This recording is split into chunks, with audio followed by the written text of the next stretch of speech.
अर्जुन उवाच सन्न्यासं कर्मणां कृष्ण पुनर्योगं च संशसि यच्छ्रेय एतयोरेकं तन्मे ब्रूहि सुनिश्चितम्। अर्थात अर्जुन ने कहा, हे कृष्ण, पहले आप मुझसे कर्म त्यागने के लिए कहते हैं और फिर भक्ति पूर्वक कर्म करने का आदेश देते हैं। क्या आप अब कृपा करके निश्चित रूप से मुझे बताएंगे कि इन दोनों में से कौन अधिक लाभप्रद है? श्री भगवान उवाच सन्न्यासः कर्मयोगश्च निःश्रेयसकरावुभौ तयोस्तु कर्म संन्यासात् कर्मयोगो विशिष्यते। अर्थात श्री भगवान ने उत्तर दिया, मुक्ति के लिए तो कर्म का परित्याग तथा भक्तिमय कर्म अर्थात कर्मयोग दोनों ही उत्तम हैं, किंतु इन दोनों में से कर्म के परित्याग से भक्ति युक्त कर्म श्रेष्ठ है। नित्य सन्यासी यो न द्वेष्टि न कांक्षति निर्द्वन्द्वो हि महाबाहो सुखम बंधात प्रमुच्यते। अर्थात यहाँ पर कृष्ण अर्जुन से कह रहे हैं, जो पुरुष न तो कर्म फलों से घृणा करता है और न कर्म फल की इच्छा करता है, वह नित्य सन्यासी जाना जाता है। हे महाबाहु अर्जुन, ऐसा मनुष्य समस्त द्वंद्वों से रहित होकर भव बंधन को पार कर पूर्णतया मुक्त हो जाता है। सांख्य योगो पृथग बालः प्रवदन्ति न पंडितः एकं प्यास्थितः सम्यक् उभयोर्विन्दते फलम्।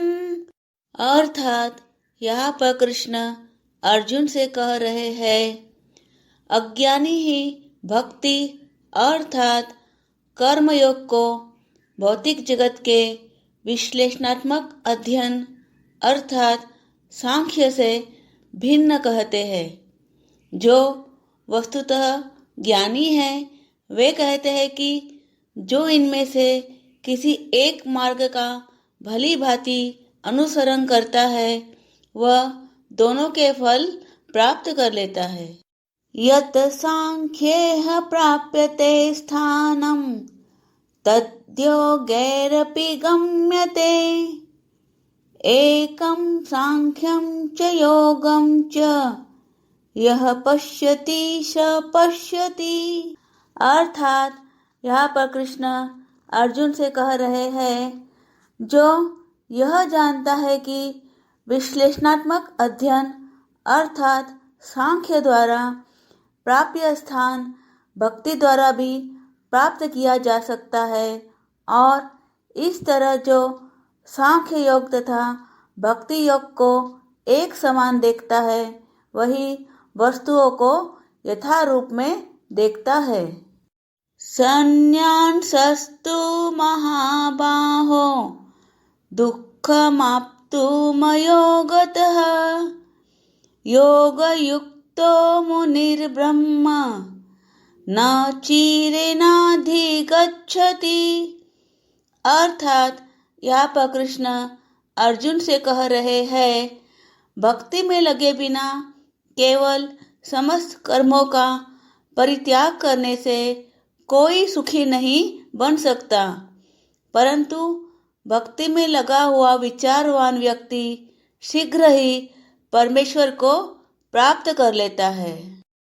योग युक्तो विशुद्धात्मा विजितात्मा जितेन्द्रियः सर्वभूतात्मा भूतात्मा कुर्वन्नपि न लिप्यते। अर्थात यहाँ पर कृष्ण अर्जुन से कह रहे हैं, जो भक्ति भाव से कर्म करता है जो विशुद्ध आत्मा है और अपने मन तथा इंद्रियों को वश में रखता है, वह सबों को प्रिय होता है और सभी लोग उसे प्रिय होते हैं। ऐसा व्यक्ति कर्म करता हुआ भी कभी नहीं बंधता। नैव किंचित करोमीति युक्तो मन्येत तत्त्ववित् पश्यन् शृण्वन् स्पर्शन् जिघ्रन् अश्नन् गच्छन् स्वपन् स्वशन् प्रलपन् विसृजन् गृह्णन् उन्मिषन् निमिषन् अपि इन्द्रियाणीन्द्रियार्थेषु वर्तन्त इति धारयन्। अर्थात यहाँ पर कृष्ण अर्जुन से कह रहे हैं, दिव्य भावनामृत युक्त पुरुष देखते, सुनते, स्पर्श करते, सूंघते, खाते, चलते फिरते, सोते तथा श्वास लेते हुए भी अपने अंतर में सदैव यही जानता रहता है कि वास्तव में वह कुछ भी नहीं करता। बोलते, त्यागते, ग्रहण करते या आंखें खोलते बंद करते हुए भी वह यह जानता रहता है कि भौतिक इंद्रियां अपने अपने विषयों में प्रवृत्त है और वह इन सब से पृथक है। ब्रह्मण्याधाय कर्माणि संगं त्यक्त्वा करोति यः लिप्यते न स पापेन पद्मपत्रमिवाम्भसा।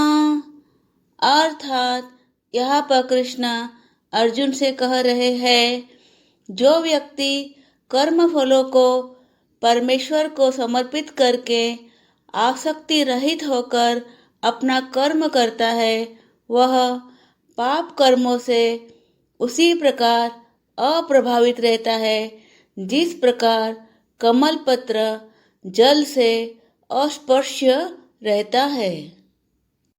कायेन मनसा बुद्धया केवलैरिन्द्रियैरपि योगिनः कर्म कुर्वन्ति संगम त्यक्त्वात्मशुद्धये।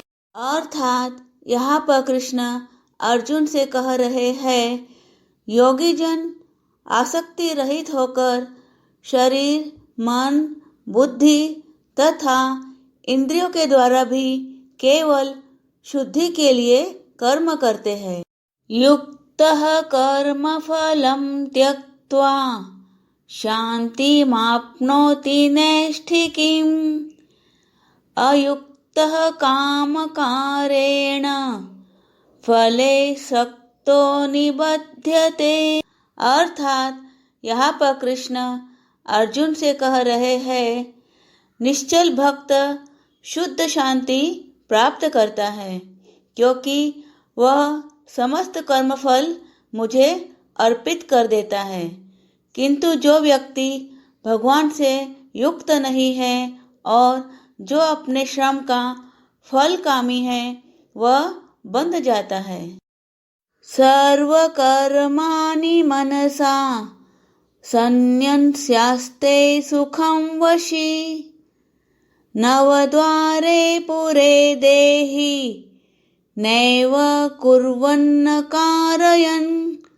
अर्थात यहाँ पर कृष्ण अर्जुन से कह रहे हैं, जब देहधारी जीवात्मा अपनी प्रकृति को वश में कर लेता है और मन से समस्त कर्मों का परित्याग कर देता है, तब वह 9 द्वारों वाले नगर अर्थात भौतिक शरीर में बिना कुछ किए कराए सुखपूर्वक रहता है।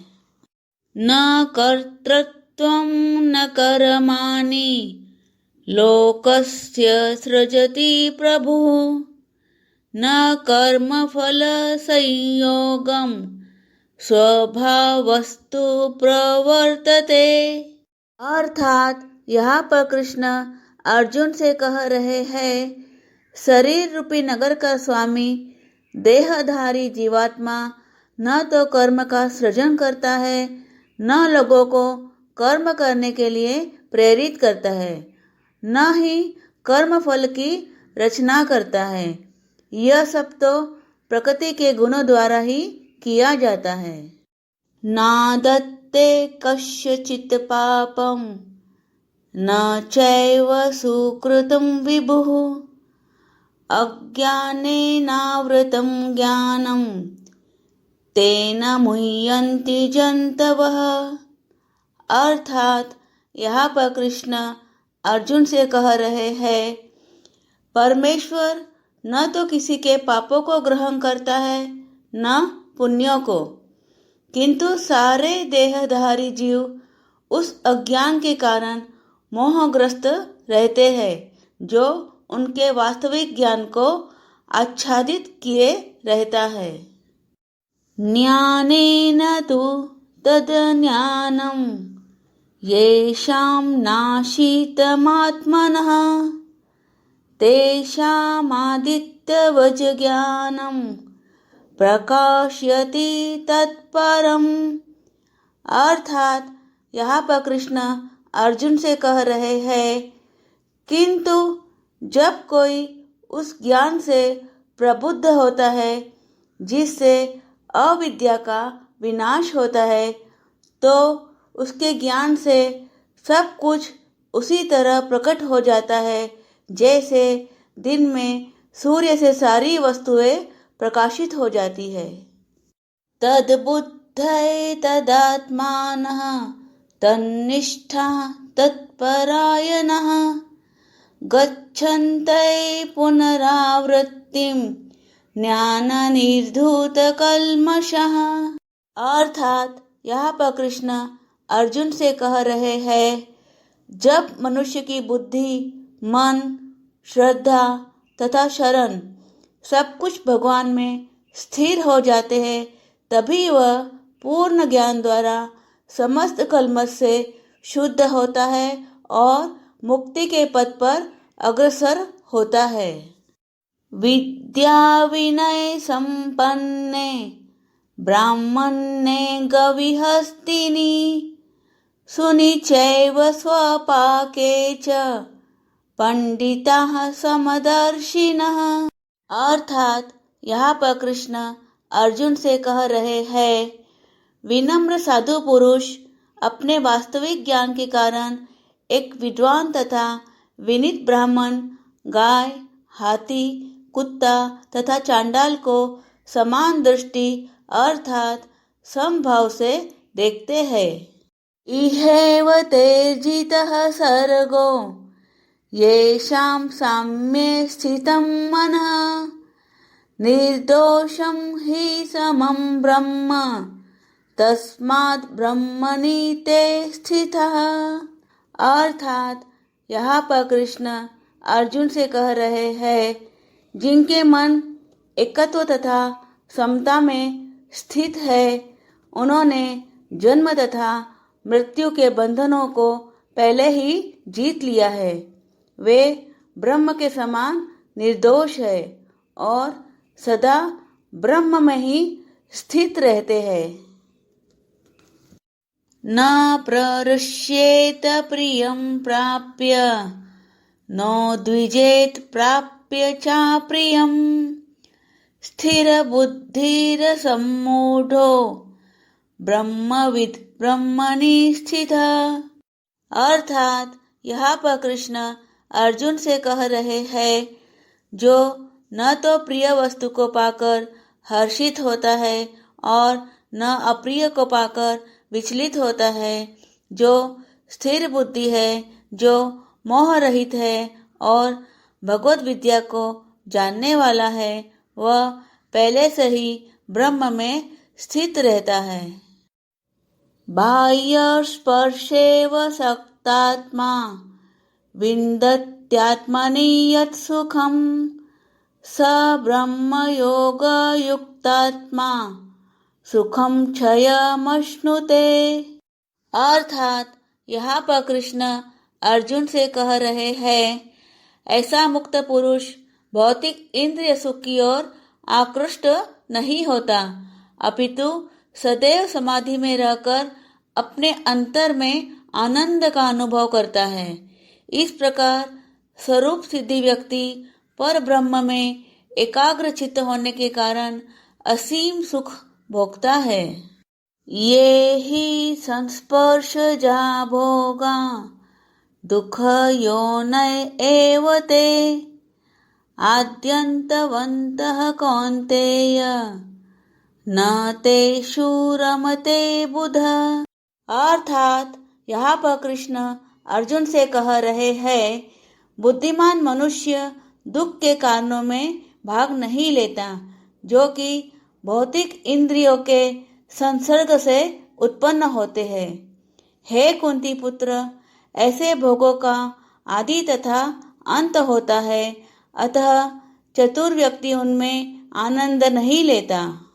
शक्नोति हैव यः सोढुं प्राक् शरीर विमोक्षणात् काम क्रोधोपद्रवं वेगं स युक्तः स सुखी नरः।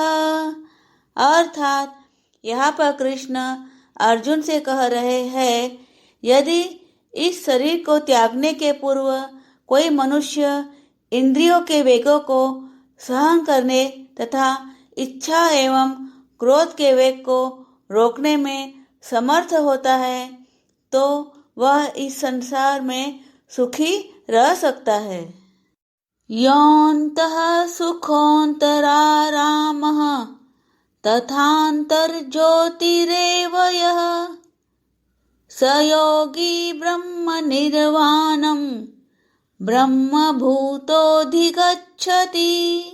अर्थात यहाँ पर कृष्ण अर्जुन से कह रहे हैं, जो अंतःकरण में सुख का अनुभव करता है, जो कर्मठ है और अंतःकरण में ही रमन करता है तथा जिसका लक्ष्य अंतर्मुखी होता है, वह सचमुच पूर्ण योगी है। वह परब्रह्म में मुक्ति पाता है और अंततोगत्वा ब्रह्म को प्राप्त होता है। लभन्ते ब्रह्म निर्वाणं ऋषयः क्षीणकल्मषः छिन्नद्वैधायतात्मानः सर्वभूतहिते रतः। अर्थात यहाँ पर कृष्ण अर्जुन से कह रहे हैं, जो लोग संशय से उत्पन्न होने वाले द्वैत से परे है, जिनके मन आत्म साक्षात्कार में रत है, जो समस्त जीवों के कल्याण कार्य करने में सदैव व्यस्त रहते हैं और जो समस्त पापों से रहित है, वे ब्रह्म निर्वाण अर्थात मुक्ति को प्राप्त होते हैं। काम क्रोध विमुक्तानां यतीनां यत चेतसाम् अभितो ब्रह्म निर्वाणं वर्तते विदितात्मनाम्। अर्थात यहाँ पर कृष्ण अर्जुन से कह रहे हैं, जो क्रोध तथा समस्त भौतिक इच्छाओं से रहित है, जो स्वरूप सिद्ध आत्म संयमी हैं और संसिद्धि के लिए निरंतर प्रयास करते हैं, उनकी मुक्ति निकट भविष्य में सुनिश्चित है। स्पर्शान् कृत्वा बहिर्बाह्यान् चक्षुश्चैवान्तरे भ्रुवोः प्राणपानो समो कृत्वा नासाभ्यन्तरचारिणो यतेन्द्रियमनोबुद्धिः मुनिर्मोक्षपरायणः विगक्तेच्छा भयक्रोधो यह सदा मुक्त एव सः। अर्थात यहाँ पर कृष्ण अर्जुन से कह रहे हैं, समस्त इंद्रिय विषयों को बाहर करके दृष्टि को भौहों के मध्य में केंद्रित करके प्राण तथा अपान वायु को नथुनों के भीतर रोककर और इस तरह मन, इंद्रियों तथा बुद्धि को वश में करके जो मोक्ष को लक्ष्य बनाता है, वह योगी इच्छा, भय तथा क्रोध से रहित हो जाता है। जो निरंतर इस अवस्था में रहता है, वह अवश्य ही मुक्त है। भोक्तारं यज्ञ तपसां सर्वलोक महेश्वरं सुहृदं सर्वभूतानां ज्ञात्वा मां शान्तिमृच्छति। अर्थात यहाँ पर कृष्ण अर्जुन से कह रहे हैं, मुझे समस्त यज्ञों तथा तपस्याओं का परम भोक्ता, समस्त लोकों तथा देवताओं का परमेश्वर एवं समस्त जीवों का उपकारी एवं हितैषी जानकर मेरे भावनामृत से पूर्ण पुरुष भौतिक दुखों से शांति लाभ करता है।